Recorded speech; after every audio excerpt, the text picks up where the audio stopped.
Panelists, are you ready? Yeah. Gladiators, Yes, ready? Wait, Let us gladiator? swap. Gladiators, ready? In 3, 2, 1. Whoosh.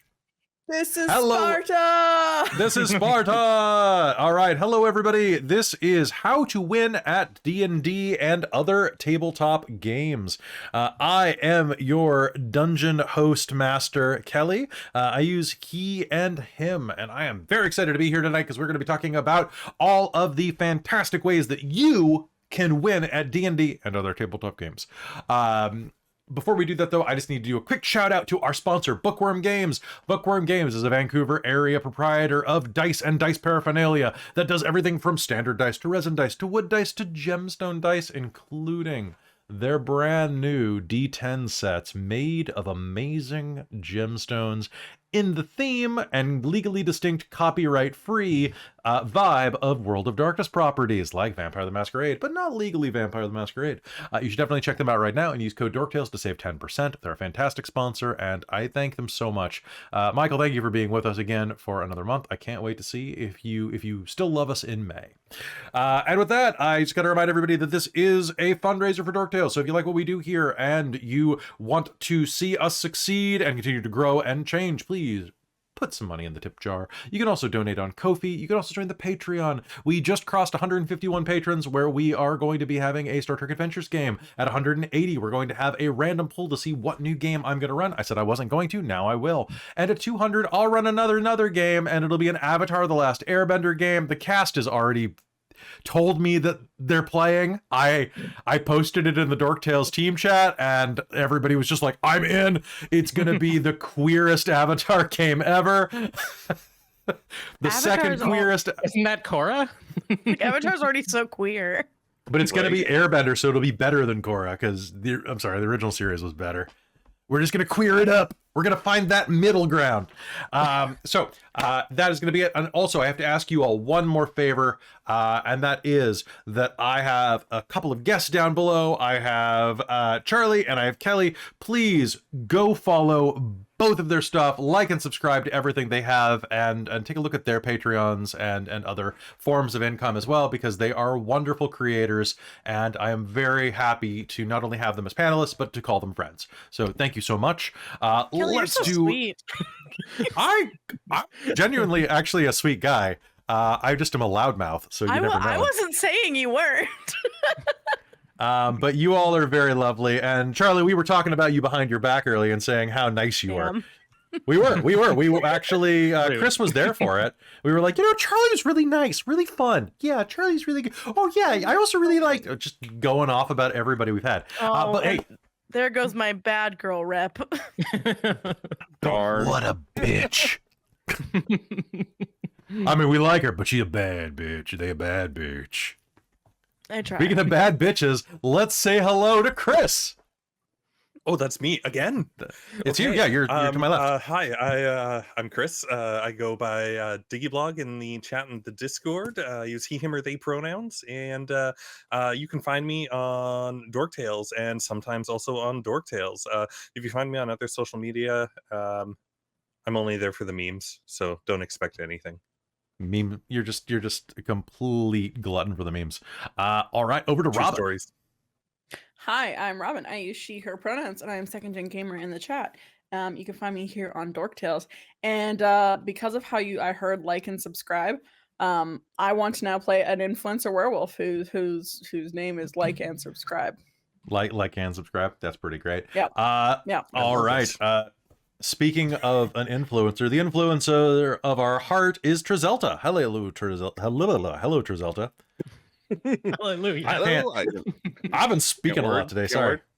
Yes, you have. But yeah, I am Traz. I use he, him pronouns, and you can find me here or hanging out with our buddy Precarious. And I'm still trying to find my leg. Anyone seen it? I don't know. Kelly, have you seen that leg? There's some legs over there. I don't know if people can see that. Leg it. Oh, is it me? Hey, my name's Kelly. My pronouns are they, them. I'm the mind right at most places, except Twitter is a hellscape, and I don't really like other social media platforms right now. So There's a good pitch. I love it. But go to Tabletop Titties on Twitch, on Twitter, on Insta, on TikTok, on a Hive, I think, as well. Follow them. I'm on that. And On if you Bumble? support the titties, you support me. Always support your titties. Always support your titties. Exactly. Even if there's only one here. I mean, that's your party tit. Yeah. You got to have one. I'm And finally, always exposed. it's true. Finally, last but not least, down to Charlie. Hi, I'm Charlie. I'm the bad girl. I'm a bisexual Métis Go gamer on. gremlin, and you can find me on TikTok, Twitch, Twitter, sometimes at Chicken Charlie or the Chicken Charlie. I exist everywhere, so enjoy. On all dimensions. All right, so folks, it is time to talk about how to win Dungeons and Dragons. Step 1: disregard your Play by weighted dice. Yeah. Play a warlock. Disregard your player's feelings and let the dice do everything. Kelly, you would suggest not using consent forms, right? So that's how you get the best game. Yeah, do whatever you want. And This is the sarcastic portion. I was like, oh no, my soul. No, you have to All right, sell that to win. Don't you know that? Yeah. Yes. Exactly.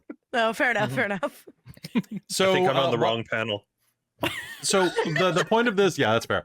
Well, you know what? I'm gonna stop bearing the lead. The point of this panel is to talk about how to make your general gaming experience more pleasurable and more just to oil the machine, folks. So why don't we go through and we'll do this popcorn style. So first person to put up their hands, tell me something that makes your gaming experience more pleasant that you think more people should do. Chris. Lose.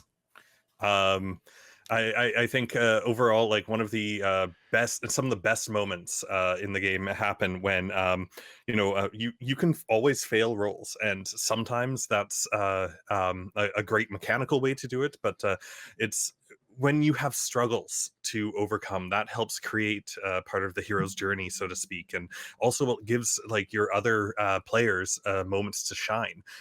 Don't be the best at everything.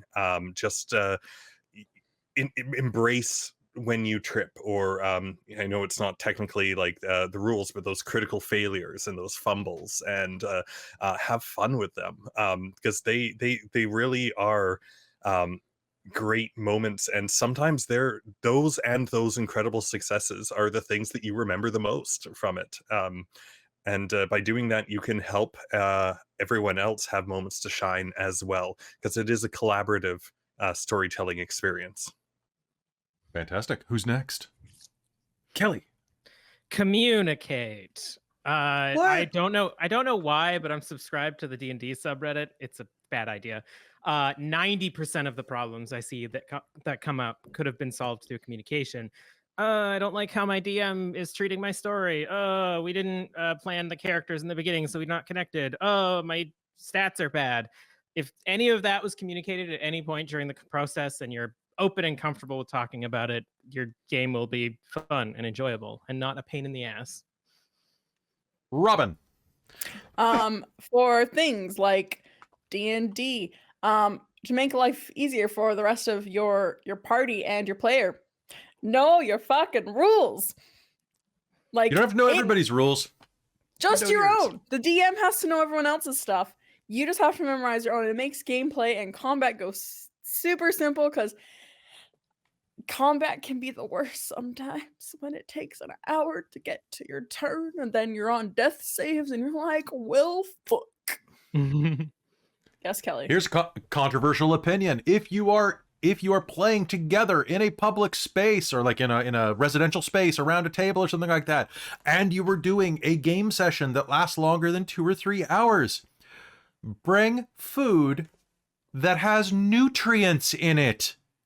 Sit around a table, eat vegetables, eat if everybody at the table is fine with nuts and other things, that nobody has an allergy, have healthy food. Because if you just eat junk food around a table when you play a game, you're gonna have a crash, and then you're gonna get in a fight because you're gonna get cranky, your blood sugar's gonna drop, and you're all gonna kill each other. Don't I think do I'm that. in the wrong panel.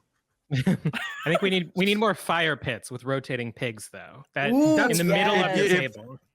We used to, like, seriously, in my games when I ran Werewolf, Werewolf or Vampire, we would have wine at the table, we would have cheese, we would turn it into an event, and you know what? Blood sugar didn't crash. It was great. We had pulled pork during Werewolf because it was set in a Cubano type of like community. It was we had Cuban sandwiches. Oh, it was great. Charlie. One thing for myself is like, don't feel scared to like just try something. Like balls to the wall. Like, if your character would do that, but you know that it's gonna be something bad, do it anyway. It's what's gonna be fun, and you're gonna remember it better. So don't be scared to do the things that you think you shouldn't. Traz. And kind of follow up on Robin, you should know the rules, but don't be afraid to make mistakes. Because I can tell you in Strixhaven, D&D spellcasting rules are still weird to me, and I'm still trying to figure them out. But there's always chats inside. Oh, hey, you probably should have done this. I'm like, oh, okay, I will know that next time. Learn from your mistakes. Yep. Chris. To add on the know your rules things for spellcasters and new people trying out spellcasters, there are some wonderful apps where you can organize the spell list and have everything that you have access to just a click of away. And if it's not your turn, look it up ahead of time, and like take a look, have the rule there, and they're great tools out there that can help with that. If you're using your phone for apps or things like that, please do not be on social media during games if you can help it. Be present. Sometimes games are a little slow. Please try to give as much respect as you can to the storyteller. Please try to be focused and not on Tinder. There are many ways that you can make the Dungeon Master feel like they have not done a good job. And not paying attention is the easiest one. And sometimes it's hard. I have ADHD. Everybody here, except for maybe like one person, has ADHD or some other neurodivergent. I was going to neuroatypical. That was a weird way to say it. But most of us are not neurotypical. Just try. Trying is it's half the battle. Other Kelly. I will say, because this there are exceptions to everything, because I've been in sessions like in person mostly, not streaming, no pressure or anything like that, where like people did find enjoyment like drawing while we're playing, or like knitting or something like that. And I think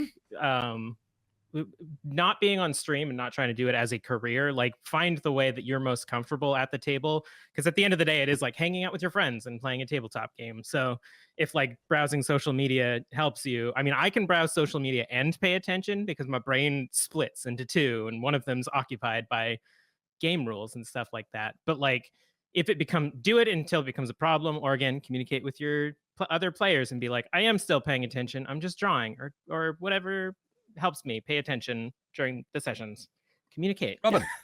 If you're gonna be on your phone, make sure it's on silent, because at least then you're not taking everyone else out of the game when you hear a bing, bing, noise. And as well, to add to like communication, also have trust. Like, do consent forms and have a trust with your table to be able to like go deep and maybe go into slightly more emotional places, because it can be really fun and really like a really good bonding experience. So have trust in your table, and if you don't have trust, maybe find another table, because you should trust your fellow players and your DM. And like with most emotional bonding experiences, try it with music and lighting. Especially if you have dimmable lights, if you have a dimmer switch, oh man, dropping that to 75% if your players are okay reading in a slightly dim environment. Folks, party lights are real cheap. Red bulbs, things like that. And might I suggest electronic candles if you feel fancy. Not real candles, because you'll have that one person at the table who just spends the entire time playing with the wax, and then they'll ruin your table. Oh, or who trips. Yeah, I was gonna say who trips. Like that's. All right. Real so fire yeah, is something's. I'm gonna spill it. Try music though and lighting, but double check that your players can take it, because, for example, some people might have difficulty reading in low light environments. Some people might not like being in low light environments, and some people might not do well with music. We have several players who are hearing impaired, so that level of music can sometimes be very distracting for them. Which is why if you're playing online, it's really good, because some of them can just turn the music off entirely and just enjoy the play. Make your games accessible, I guess. Anybody next? Who's got another one? Trez. Sure. Something really simple. Thank your DMs after a game. What? Why would you want to do that? They didn't just spend 10 hours that week planning a surprise party for you. Totally didn't. No, not at all. I know all the work and stuff they'd put in. Absolutely thank them. They will appreciate it. And they don't get thanked nearly enough. And when a campaign's over, maybe get them like a card. It'll cost you $1. Kelly. Or liquor. Lick who? Well, as long as they want. Right. As long as they want? Whoa. Or time. Yeah. One thing that one of the players in our campaign did, they had like previously played a barbarian, which is like rage hit, rage hit, rage hit, and it was their first character. But this season they're playing like bonkers multi-class sorcerer paladin synergy class. But what they've done is they've written like notes for themselves that it's like, if this, do this, if this, do this, first round of combat, do these 3 things or whatever. And it's like, it's a really good way to like be prepared for any situation. And then knowing your character, once you become more comfortable, you can start like branching off and being like, well, I can use this spell for this reason, or, ooh, I got a new one or something like that. And almost like, it's a very programmery thing to do. Just if conditions all over the place. Nice. Charlie.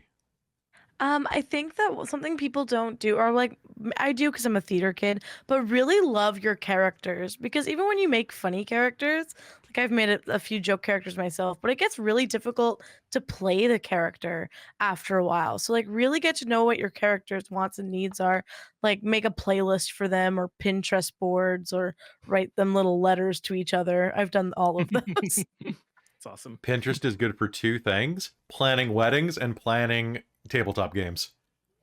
And tattoos. I got all my sorry. tattoo And food. 4 things. 4 things. And 4 probably things. And porn. Minecraft. Porn? Minecraft. Minecraft? I don't know about porn. I don't know about porn. No, not right. I mean, depends what you're looking for. Food porn? Yeah. Food porn? Does anybody have anything to pop in? I can go on porn for a bit. If you are including adult situations, please have player consent. Some players might be fine with a little bit of role play, going to a little bit of role play. But I, for example, have been in LARPs where the people running the LARPs put themselves on stage and made out in character in front of an audience of people while we're sitting there going, should we leave? should we go? This is getting weird. I get that you're like drinking blood, but it was a weird time. We didn't consent to it, but we were kind of stuck there in our seats out of Canadian politeness. That damn Canadian politeness. I'm American. I don't know why I was there. I should have just been like, it's fucking weird, y'all. Bye. I think you were there just to witness the audacity. Yeah. That's true. As an American, I like audacity. I use Adobe Audition more these days, but yeah. But Music program joke. Yeah. All right. Anybody else have any advice? We also take questions from the chat. Yeah. I have a somewhat slightly controversial opinion. Hold on. I have a button for this. Get the button up. Get the button up. I think for D&D in particular, if somebody is new to the game and hasn't played, a good way to encourage them to experience a bunch of the different aspects of that system is to, if they're not sure of a particular concept or whatnot to play, is to encourage them with 5e to play a paladin. The reason why I say that is because you pretty much cover a little bit of almost everything within a paladin. There's a tiny bit of spellcasting, but you don't have to use it. You've got okay skills. They're kind of lacking a little bit, but you still have heavy armor. You can hit hard. You can do almost a little bit of everything. So it's a great way to introduce a new player to something where they will have stuff to do in almost every situation, and then they can discover what they want to do. Like other editions, I'd probably say a fighter, just to kind of, if they had no idea what they want, if they have an idea of what they want, fully encourage it, like, and try and help them to get down how they want to play that character. But for 5e, Paladin, I think, is a great intro class that allows them to experience and figure out what they want to do out of it. Fantastic. Kelly.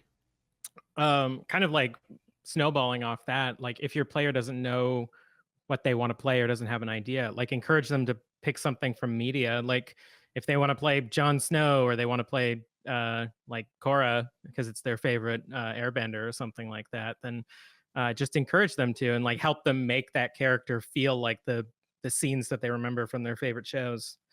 It's a really good way to like you were saying as well, like loving your character and like knowing what's in their head. You know that if you've watched 200 episodes of them being badasses or something like that. Is absolutely true. It is absolutely, Yeah, absolutely. True. When you are running a tabletop game, my advice to you as a dungeon master, game master, storyteller, etc., file the serial numbers off of it, because there is no theft. This is a remix culture. You are able to borrow anything, and the players will likely not realize it if you file the serial numbers off. I stole your name, and nobody seems to have noticed yet. Yeah, nobody even noticed that. Kelly's not even my name. No, Brenda. What? Oh no! Brent, I didn't file it enough. I feel betrayed. Do you, other Brenda? Not the Brenda. Brent. I'm just using that controversial button way too much. So Charlie. I think also for game masters, so like for myself, I love the story aspect. Don't get too involved or in love with your story, because they're probably not gonna do it. Like 7 times out of 10, they're not gonna do exactly what you want them to do, and you're gonna have to be adaptable. So like make lovable like NPCs for you that you can love them. They won't change, but the story will. And if they no plan survives contact with the players, folks. If your characters go, if you're trying to get them from point A to point B and they decide to go to point G instead, remember the point A is movable. They don't know it. Okay? And on top of that, secondary thing, if you have a mystery and your players guess or follow a lead that is smarter than your idea, it was your idea. And never tell them. How dare.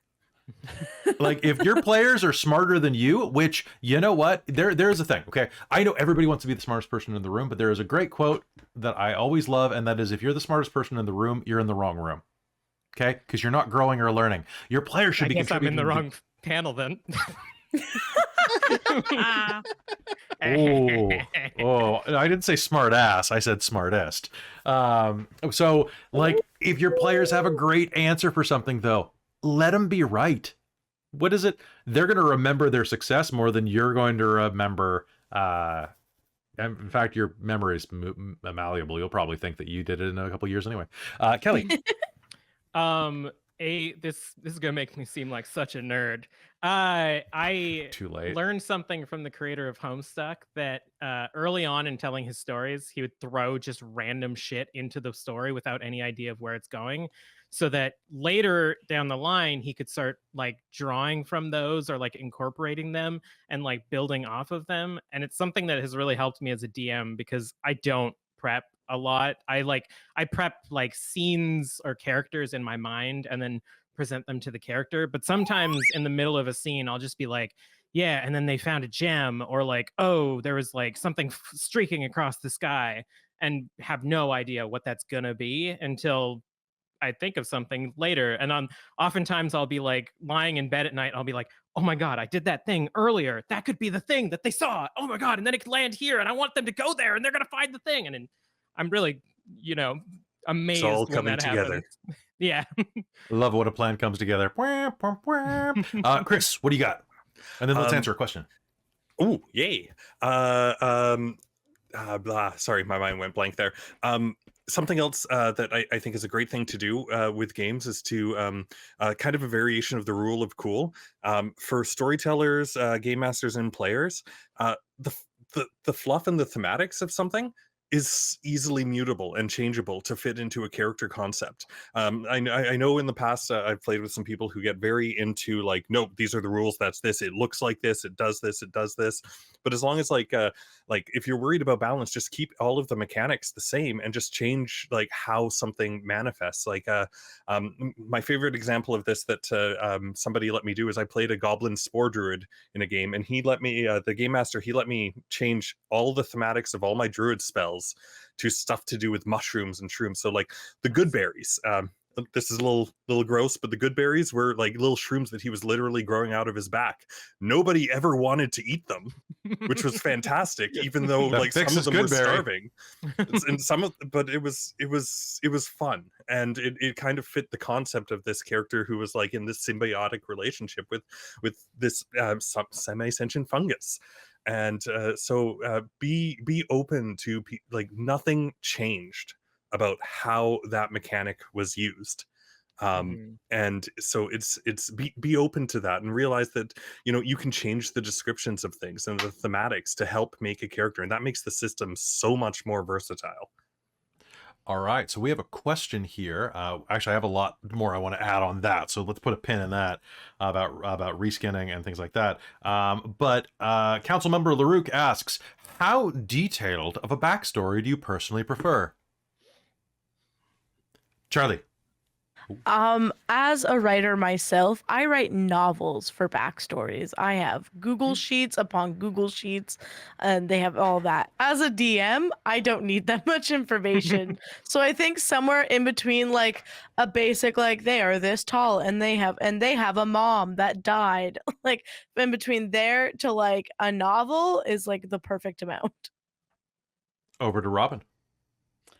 Yeah, I think what I personally like and what I find really works for all of my backstories for my character is a point form questionnaire is really good because it gives you some touchstones, and then later on you can fill that in if your DM does like a flashback scene. You can suddenly flesh that out, and you're kind of allowed to, like, it's a way to give yourself permission to change your backstory. It's like if I have some points, it's not set in stone, versus I feel like when I write a paragraph out, it's like, oh, this is set in stone, this is how my character was, versus like if I have point form, I can change what the points necessarily mean, which so I like doing like a point form backstory just because it's like, okay, I have the basic idea of how my character is and what motivates them, and then like I'm going to fill it in during play and make some like once I get to know them better.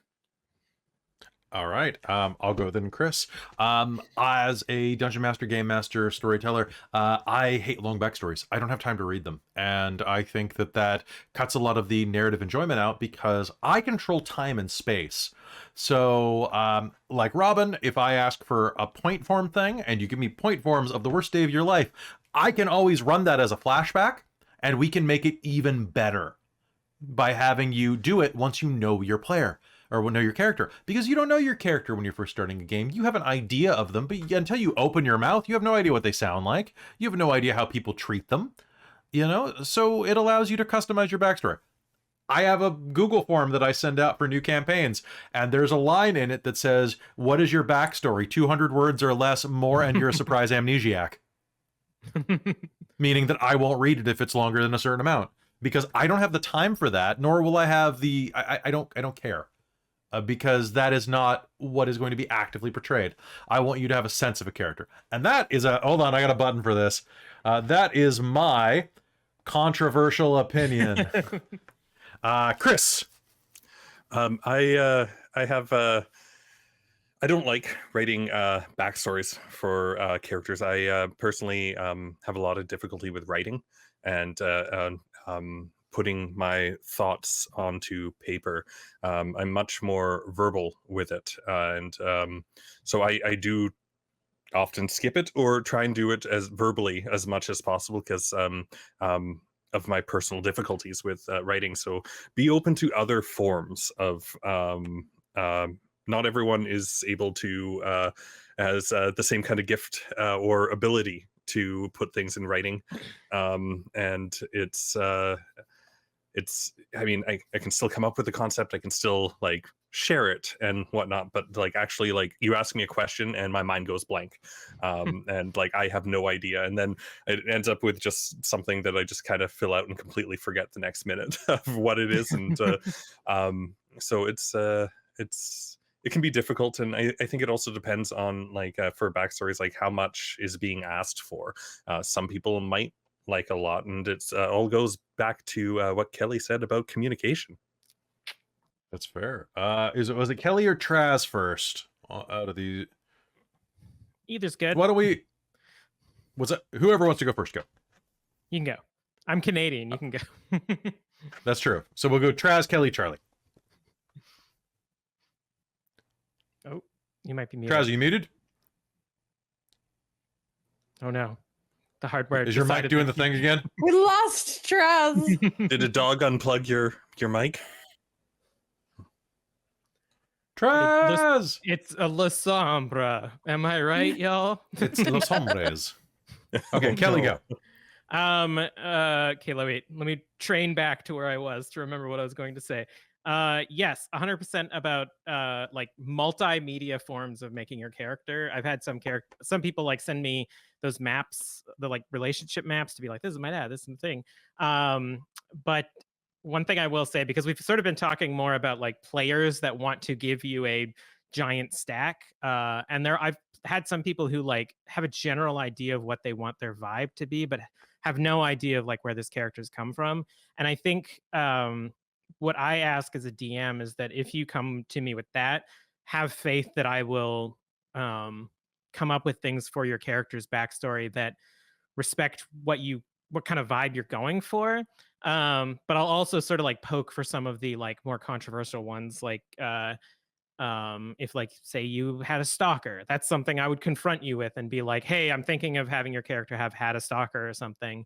But if it's like, oh, your dad is a blacksmith as a generic option or something like that, that might just be something that I bring up in the game. But I, as both a DM, respect your player, love their characters and treat them with respect. And as a player, have faith that your DM will do that, which is tough and hard to do with your babies. Be a fan of your cast, Charlie. My cousin actually sent me this the other day when she makes mood boards of her characters, and she's like, I don't even have a name for it yet. Like, this is just the vibes. And then those actually are really informational, and I'm starting to do little collages alongside my novel. Nice. Pinterest. That's really cool. I don't know how you plot, but when you find a way to plot for your cast, keep it up. My way is either driving or riding on a bus or being in some type of moving conveyance, even if it's my own feet, listening to music and planning out really epic moments for my cast, like I'm planning a music video. And I'm all like, yeah, and then like dun dun dun dun dun dun, you know, that's how I do it. And I'm like, yeah, that'd be super epic, yeah. Or maybe just like some Evanescence and go have a cry at the lake. You know how it is. You know how it is. That's how I do it. Find what works for you and do it. There's nothing wrong with that. There's nothing wrong with a grown adult sitting on a lakeside crying because I'm so tired of being here. Anyway, Robin. Kind of along that. Sometimes if I'm not like having an idea of a name or stuff, I throw together a Spotify playlist for all of my characters, and I listen to them when I'm getting ready to get in the headspace of them, because some of them are like super peppy and mischievous, and some of them are super like kind of sexy. So I have all the like songs that make me feel sexy, and then I have the characters that are just like weird, and it's just, you know, I find those can really help, like if you're trying to like get into the aspect of like really getting into the role play, as well. Like having like the stream do makeup and costuming really helps me get in the mindset of my character, and you bring it to game, which is just fantastic. Fair. Down to Trazelta. Can you hear me first off? Yay! Yay! Okay. Anyway, as far as stories, like my brain will just kind of go off for characters, but I try to reel it in because the idea you have at the beginning starts changing as you play the character more and more as the story goes. But I also like playing a character with amnesia, and then you kind of figure out your character as you're going along without knowing too much, because that's kind of fun. Nice. Chris. Something that I am a really big fan of for D&D and any RPG is making your characters together as a collaboration, not only with the other players but with the storyteller, the game master. It is a group experience, and it's a shared and a social thing, and you don't want, I mean, it's fine, you can have 2 people or 3 people of the same class with different archetypes and you can play them completely differently, but you do want to make sure that you are allowing everyone to have their moment to shine, and to not overlap that. Some people don't care, which is fine, but some people do, so it's great to try and as much as like sometimes I've seen some people be like, no, everyone's going in blind, you make what you make, kind of thing. Like I feel like it's a much more enjoyable experience when you make characters that, even if they're antisocial or a bit of a loner, that they have a reason to work together with everyone and they don't step on each other's toes, so everyone has their moments. All right, Charlie. Yeah, I think that allowing your players to talk to each other during character creation, because they can still keep secrets from each other, but then they can also build like share some sort of backstory elements together. I'm running a series of one-shots with my current campaign, and I'm like, hey guys, like think of new characters, and immediately someone's like, I'm gonna play this like child wizard that's like the chosen one, and someone's like, okay, I'm the paladin that's sent to protect that kid, and there's like, oh, I'm the barbarian that's like, we used to be friends but you left. And I'm like, amazing. They're rating my campaign for me. Nice. I think to go off of that is like, to bring it back to what Chris was saying, like making sure like if you have a character that's antisocial, I think we best described it as the Shaggy. If you're gonna play like a coward or someone that's shy, make it so that they can be convinced easily. Like, have it be part of their personality. Like, yeah, they don't want to do things, or they're shy, or they're scared, get scared and nervous easily, but have them able to be convinced. So then you're not just constantly saying no, no, no, no, no to your party. And it can almost be made like as a joke of like helping them get better. And like, it can be a character arc, and it can be a great way to like have a different aspect of how you want to enjoy game, and but still have that like slightly personality thing. I'm having like the opposite operation with Razira being a Kender who doesn't get frightened. And so like whenever like we're going to situations, it's like, oh yeah, I'm not supposed to be scared of this. Like I I have to play that like very fearless, like childlike, don't care what's happening. And it's sometimes very hard to do the opposite too, because like you immediately think like, oh, scary armor, like, you know, army and stuff like that. So it's a really fun thing, but always have your character be able to be convinced, so you're not just constantly the like stick in the party's mud. That's fair. Because hey, nobody else has their hand up, so I'll go right now. And that is to say, remember, tabletop games are basically improv. If at all possible, yes and is far better than no. And that goes as a dungeon master, it goes as a fellow player, because anybody who's ever played with the person that shuts everybody else down knows how much fun that session is. It's okay to have a character that has boundaries. It's okay to have a character that says no to things. But if you're the one that's shutting everything down, or if you're around someone that's shutting everything down, especially if you've already had agreed upon things, that's not the best. Kelly, did you have a statement on that? It was more of an anecdote. I did play a session where the DM was like too yes endy, to the point where it didn't really feel like any of our decisions really mattered. I don't like, again, this is just one of those things where it's like everything in moderation, like it comes with experience. But like if a player made a choice about how their character works, like I don't know, like have them matter. Don't just be like, I swing my sword, the monster blows up, and then like, oh, sick. And then like, I don't know. Those things can kind of be wacky if you're doing like Apocalypse World or something, which I guess this is how to win in tabletop games. But like a game that's like structured to a certain way, like totally tearing apart the rules kind of just reduces it to improv, and just do improv. Don't throw the dice out. Eat your dice and do improv. By the way, Get some speaking edible of dice which, from Bookworm. Yeah. quick notice, if you want to go to Bookworm Games right now, use code Dork Tales to save 10% on edible dice. They are apparently delicious. I haven't had them yet, but we've had several people in our chat say they were delicious. So go do it. Go do it. Actually, Krista really liked it. Krista ate one today, didn't she? And they're like one of our teammates, so we can believe in them. Chris. Something, a couple of things as well. Remember, for anyone who's playing in the game, remember that the storyteller is also a part of the game, and their enjoyment matters and just as much as anyone else's. That's something I have seen, especially in the past, that was often forgotten about. And the flip side of that, for anyone who's being storytelling a game, like it's remember that it's a collaborative story. Like it's communicate like what you want, your themes, and where you want it to go, but to allow some flexibility with the players, as long as it's like, and communicate with them a little bit there. Okay, so I'm going to do my bit of advice right now. I'm going to pull out this little book called Monster Manual. It's a guide to practical Spanish. And I want to show you something right here. If you look, I flipped to a random page. I want you to look at these hit points. Okay, it's kind of vague, but if you notice, this yokel, I can never pronounce this guy. This Brock. Yokel, I'm planning like a...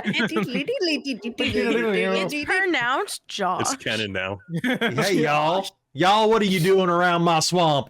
So, okay, let's go to... That Trazelta disappearing into the background on stream looked great.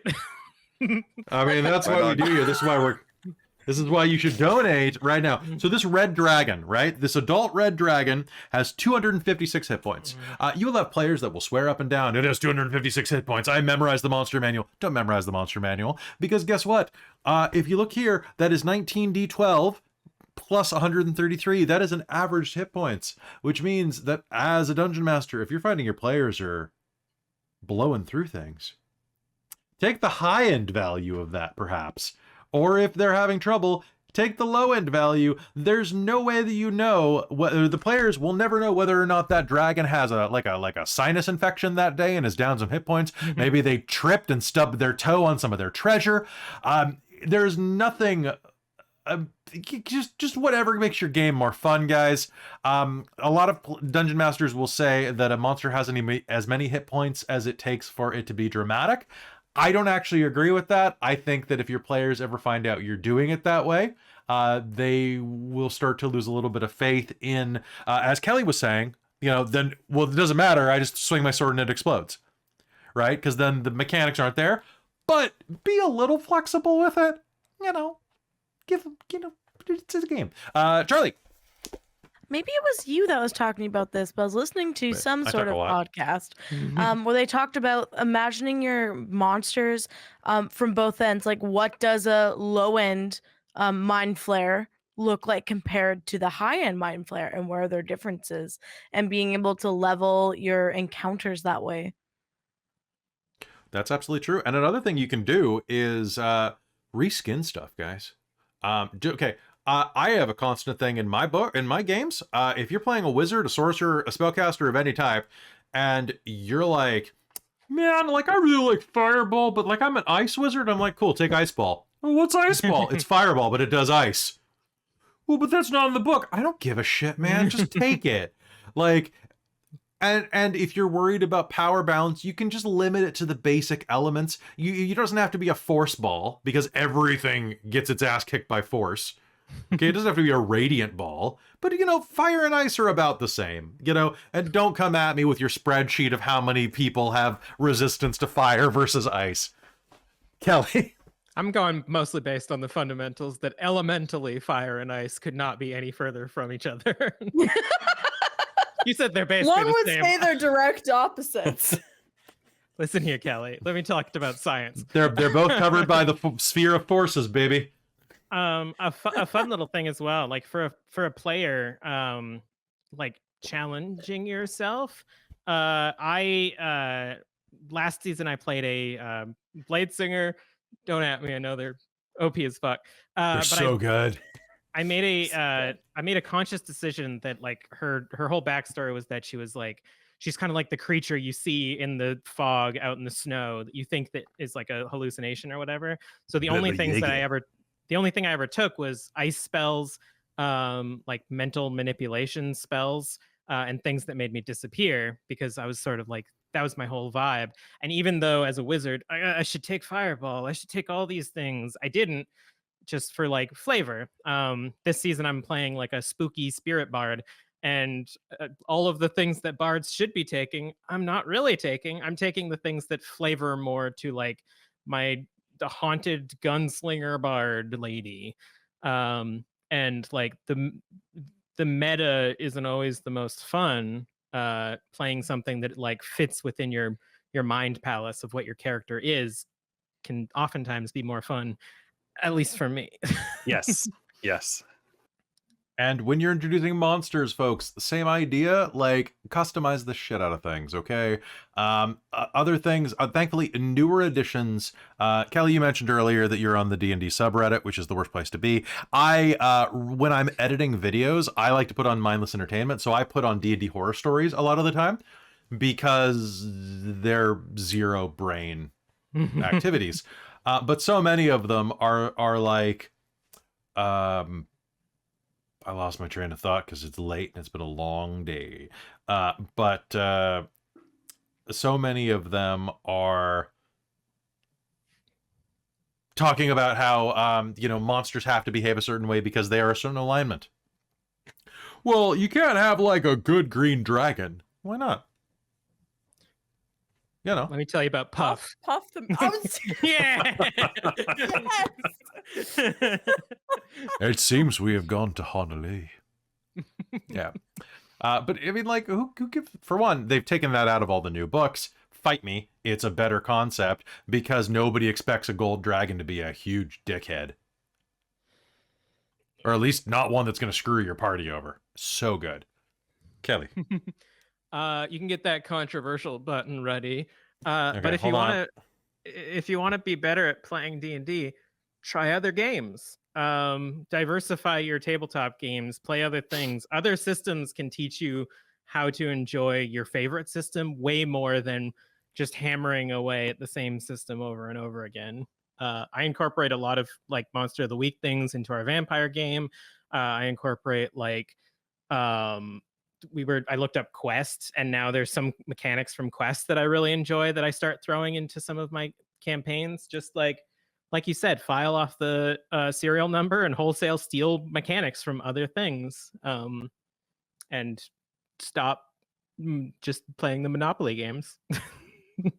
Robin, then Chris. Also get that controversial button ready. There is benefits to a tiny bit of metagaming that just, it makes things go a lot smoother in your party dynamics and combat.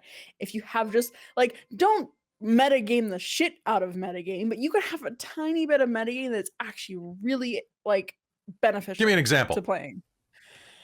Oh God. Why playing a Blade Singer. Yeah.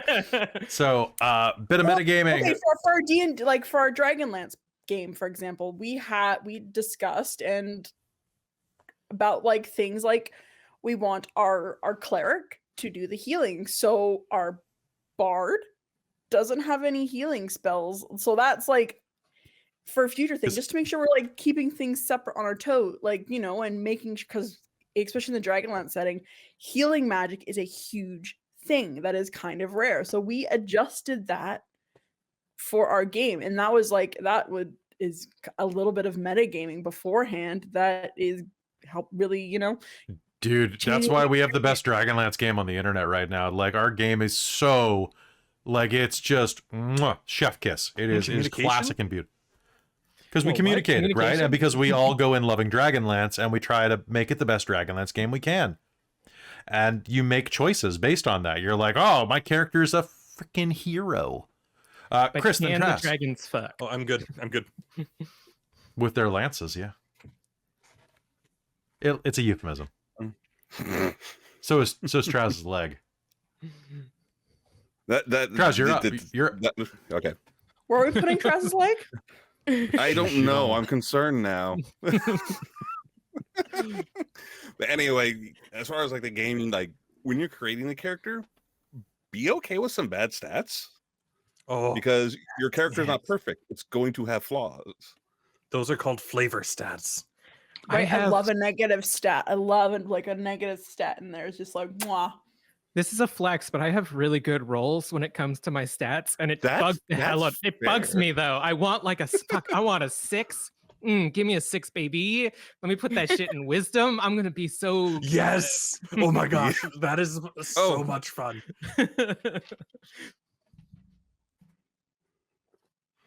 What else we got? Who else we got? What else we got for fun stuff? Other advice. I mean, I can keep going. I'm just we can just keep going, keep talking. I want to hear other people's. I want to hear Charlie. Yeah. If you haven't, if you've never DM'd, try it. Try to run a one shot. Run a Grant Howitt one shot. They're easy. You literally use 3d6s, 2d6s, maybe 3. They're super simple, and you won't be as stressed as trying to run like a 5e one shot. But like, give it a whirl. You'll appreciate it from a whole new level. So I'm gonna tag into that, building on that and building on what Kelly said. If you are playing Dungeons and Dragons and you really like the idea of role-playing games and you don't like D&D as much as you thought you did, maybe do try another system. It's okay not to like D&D. Oh, I gotta get the button ready. It's okay to not like D&D. It is not okay to do something that you're not enjoying and expect it. Like, it's not a good idea, guys. That's why we have different opinions, different preferences. That's why some people are, I mean, take this wherever you want to go, but like, not everybody likes Italian food. You know what? I don't like paying for pasta. That is my hot take. I think if I'm at a restaurant and I'm paying for pasta, I'm failing my personal economy because I can make that at home. It should be free from the government. Everyone. It should be free from the government because it costs like $5 to make good pasta. I'm not paying $32 for a pasta plate, guys. Like, it's not gonna be. It's no. Free maybe a pasta is burger. the future socialism wants. I'm sorry, you accidentally dropped this scythe on top of this hammer. Here, let me pick that up for you.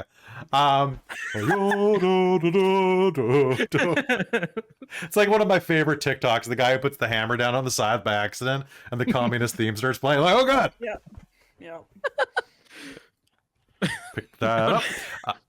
But you're allowed to not like something. You're allowed to try new things. Like, folks, if D&D is the only game you've ever heard of, Google is your friend. Can you play Google? Is Also, Google another tabletop? Not everyone. You know what? I'm gonna say, no one is gonna be Matt Mercer. Matt Mercer is going to be Matt Mercer. Matt Mercer isn't even Matt Mercer because he gets so blown up in people's imaginations. Yeah. Like, same with Brandon Lee Mulligan. Yep. Like, I mean, same with Abria. Yeah. Also, not every player is going to be Sam. Oh yeah. And I'm gonna say my line. If you expect your DM to be Matt Mercer, you better be Travis. Was that? Did you pop up the controversial button? I can't see. No, that's not controversial. That's just the fucking truth. Facts. Like, there's so many people in these DM horror stories I watch that are like, oh, I watch Critical Role and my DM's not as good as Matt Mercer, so this game sucks. No, your DM's doing their own thing. Okay, you need to support your DM as much as you can. If you're running for your friends, you should be supporting each other. If you're running for strangers or something like that, man, like, yeah, you only owe them the courtesy of that day. You know, you should be polite and kind to them unless they actively do something to harm you. You should be polite to them at the very least and say, you know what, I don't think I'm going to come back next time. It just wasn't for me. There's nothing wrong with that. It's like a first date. Okay, this isn't working out. I don't feel chemistry here. That's okay. It's totally fine. But you should give them respect. Also, don't ghost people. If, like, yeah, there's asterisks on there, like for safety purposes, but like, just be as honest. Communicate with people. Kelly. When I started playing Pathfinder 1 years ago, I didn't have any friends, blah. But I went to one of the like those adventure things. Like they host like the thing where there's like a professional DM. You go there and play like one-off, and then you get like some experience for your character, and then you can keep bringing them. I don't know if they have those online because like the pandemic's still happening, but like what you were saying about like don't ghost them, or like if the campaign's not for you, just leave. You could also find things like that to like see if you like the character, you can go play in like one of the Adventure League, I think is what it's called for D&D. Yep, the Adventure League. There's also Start Playing, which is a website where you can not only find like DMs to do one-offs, but you can also find players and stuff. I've done a few campaigns on there. There's a lot of resources to like play with different people, or like play different campaigns, or play different games. Especially if you don't have friends like me, because the pandemic has isolated me from everyone. Fair. If you want D&D art of your D&D character or your role-playing character, pay an artist. Don't use AI ever for anything. Ever. To anyone under any circumstances. Maybe for your taxes. I don't know if I'd want an AI to do my taxes. You use your dating sim for that. AI is super controversial. We could definitely get into that, but like if it comes down to it, pay a human. If you're going to use money for it, pay a human. AI is just, it's complicated. It's such a pain in the ass. Anyway, Traz. All right, so this affects me because being an introvert and not a little antisocial, sometimes when you're for role playing, my head gets in the way going, okay, what am I doing? I'm like, this is weird. Why am I doing this? Blah, blah. Just try to fall into your character. Ignore it. You're playing with friends. It's supposed to be fun. That's really true. Try not to, and like, also, folks, bleed is real. Character bleed is when you experience something in character and it heads out of game, but it's also reversible. If you go to game in a bad mood, your character's going to be in a bad mood because, surprise, surprise, you have the same brain. Just gonna interject real quick with an Hello, little human. Hello, level 1 human. Isn't he level 0 right now? Oh yeah. Are levels years? Yeah, I guess he's like level 0.3, 0.2. I think you only get a level once you actually take a class. So you got to wait until the child decides what class they want to be, and then they become level 1 in that. Now they're just a commoner. Fair. They have that 4 HP, you know? And 20 charisma. I was gonna say 20 charisma. He's very much intrigued by all of your pictures right now. Oh, hello. Look at his little eyes. There you go. It's been all right. He's just been you know, he's really cuddly. Kelly, you're up.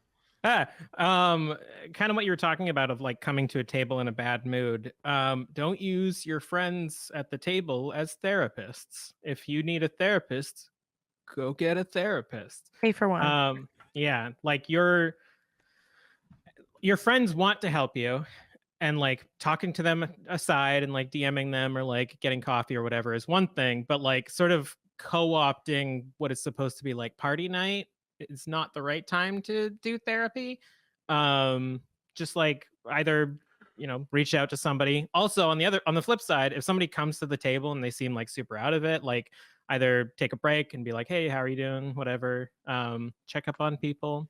How people present themselves at the table is a good indicator of, you know, how chill they are in life right now. That's true. Traz Charlie, I believe. Yeah, so kind of following on bleed, it could be not even you going into a bad mood. It could be you and one of the other party members got into a little altercation, and you find out later you feel really shitty about it. Just to interject there, debriefs after game are really good, where you sit and the best debrief technique I've ever seen is 3 minutes of silence, or whatever you want to call it. It's basically everybody gets 3 minutes to talk, nobody gets to interrupt. The person does not have to speak if they don't want to, but they can just say whatever they want in that 3 minutes.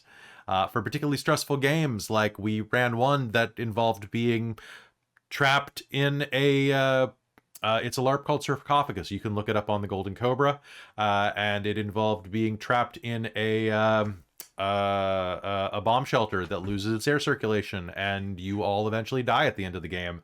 And it's an incredibly dramatic, very hard game. And the debrief at the end is what made it work.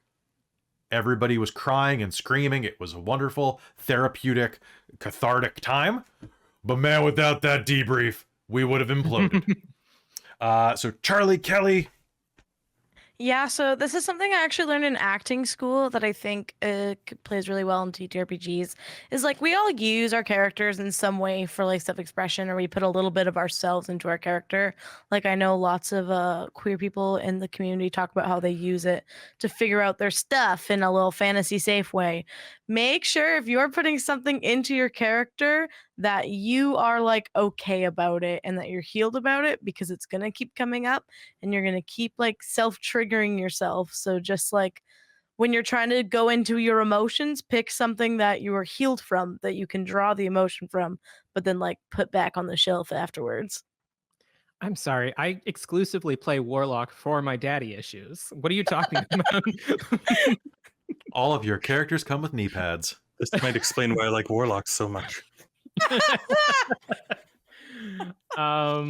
We use stars and wishes for like our debrief, because it's not only like a way of saying like expressing your favorite parts of the episode or session or whatever, but also wishes help like bring up like, is this the direction I want to go with this thing, or like is there anything that I would like to change about the campaign in the future, or like the way we play the campaign, etc.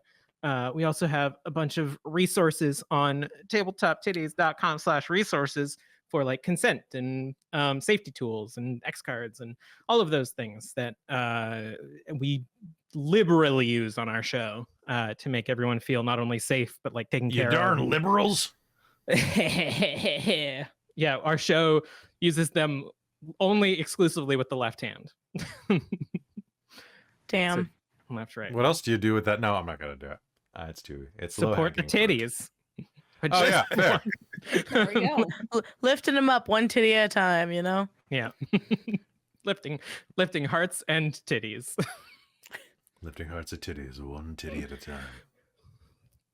This late night one was It's definitely a choice.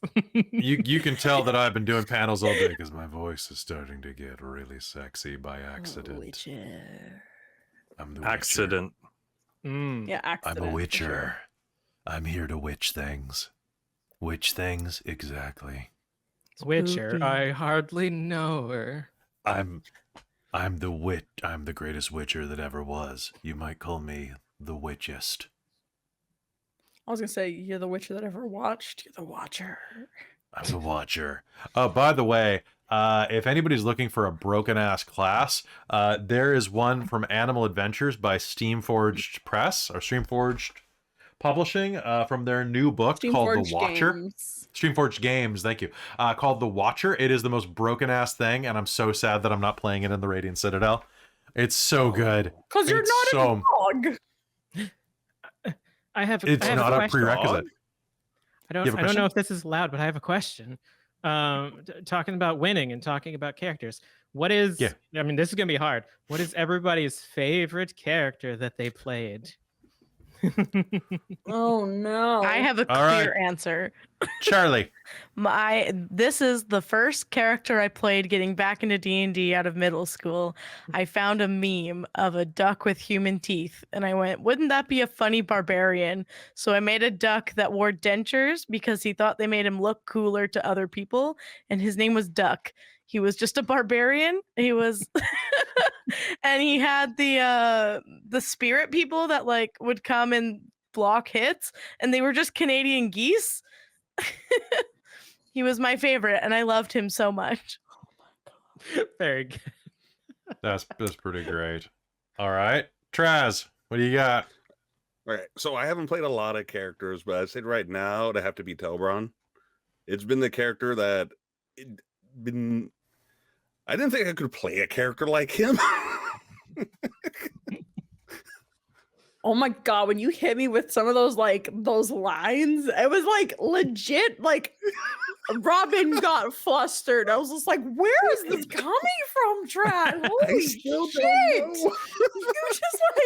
it was like, damn, son. I guess maybe I'll go off of that. Oh, I have such a hard time. I've played so many characters. Yeah. I'm gonna cheat.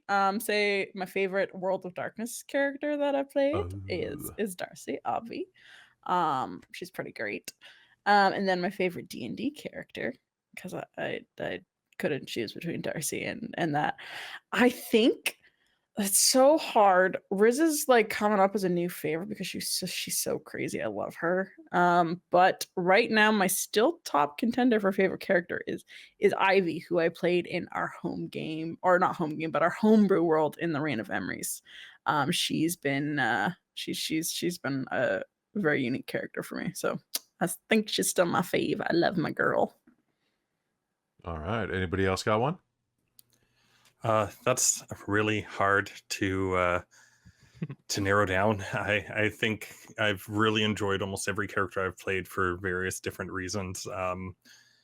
I'd have to say, since this is how to win at D&D, for D&D, probably my favorite was when 5th edition came out, when it was brand new. I played a half orc fighter by the name of Scrag, who was just an idiot, and he really created a lot of situations that I tried to do it in a way that wasn't super disruptive. That wasn't super disruptive, and really he gave everyone else opportunities to shine, and it was just a champion fighter, very basic, but I had so much fun playing that character, and just really enjoyable, I think, for everyone else at the table as well. They were like, oh my god, again, but people were like, oh my god, that was amazing, I can't believe you did that. And ways that he was definitely an idiot, but he made things. I tried to play it in a way that, as I was saying earlier, gives other people spotlight and ways to shine more with what they were doing. Nice. All right. Does anybody else have one they want to weigh in on? I do. Other than the ones where I found myself and explored whatever, I usually play extremely complicated characters, which has become a meme on Titties at this point. But one of my favorite characters was a one-shot where I played, I think we were doing now I can't remember. I could look at it. Anyways, I was playing this deer, and she was a fighter and using the Scofflaw subclass, which was specifically from the Humblewood. Thank you, Shar. Nice. And I played her as the dumbest, just jump into battle and fight things. And the Scofflaw is all about using unarmed attacks as well as improvised weapons. So it was literally every time I walked into a room, I'd be like, how many vases? Where are the chairs? Tell me about the table. And it was just jump in, headbutt somebody, grab them, suplex them into a table, grab a chair, hit them with it. And I had her wearing a helmet that had one deer horn on it. And then during downtime, she would use the helmet as a bowl and then not clean it. So there's just fermented berries and stuff on the inside. So she was just inhaling basically alcohol fumes while running around the room, kicking and throwing. And it was great. I love my little deer gremlin, and I hope I get to play her again at some point. That's amazing. Oh, that's wonderful. Well, all right. You know what, folks? It is 11:10. I think it is time for us to give to give up the ghost and call it here for the ending of Dork Tales Expo Day 2. A quick reminder that in case you have not had a chance to, you can donate right now at the tip option below. You can also visit us and join us on Patreon, where we're at 152, 153 patrons right now. So join up with the Dork Army, or whatever we're calling it. I don't know. Join up with the Dorks. It's going to be a lot of fun. There's a lot of stuff released there that is fantastic to get access to. You can also support us on Ko-fi, as it were. Just Google Ko-fi Dork Tales. We're right there. And also go hunt down these two, Chicken Charlie and Kelly from Tabletop Titties. Give them both a follow. You should also check out Drinking and Screaming, which is a wonderful podcast that you might hear my voice on at least once. And you should support everything that they do, because these two are fantastic. I own the rest of them, so don't worry about Robin, Chris, or Traz. I own them. They signed the wrong contract. But let's go in a big circle, reverse order. Tell us where we could find you, and I honestly want to say thank you so much for being here. This was a hell of a lot of fun, and I can't wait to do tomorrow after I rest my voice. Charlie, Hi, who are you? Hi, I'm Charlie. I am a bisexual gamer gremlin variety streamer on Twitch. That is also a university student, so I'm very busy. But I try to stream a little bit here, a little bit there, and make some funny content on TikTok when I have funny ideas. So you can catch me all there, friends. Beautiful. Kelly.